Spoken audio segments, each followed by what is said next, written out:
ഇന്ന് നോമ്പിന്റെ 36-ാം ദിവസം. സന്ദേശം എന്ന സിനിമ ഓർക്കുന്നില്ലേ?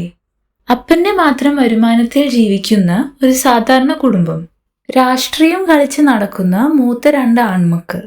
റിട്ടയറായി വന്നതിനു ശേഷം സ്ഥിരമായി വീട്ടിലിരുന്നപ്പോഴാണ് കാര്യങ്ങളുടെ പോക്ക് അപ്പന് മനസ്സിലായത്. നന്നാക്കാനുള്ള പല ശ്രമങ്ങളും നടത്തി നോക്കി.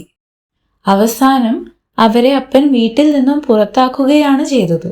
പിന്നീട് സ്വന്തം തെറ്റുകൾ മനസ്സിലാക്കി അപ്പൻ മുന്നോട്ട് വെച്ച നിബന്ധനകളൊക്കെ അംഗീകരിച്ച് അവർ തിരിച്ചു വന്നു.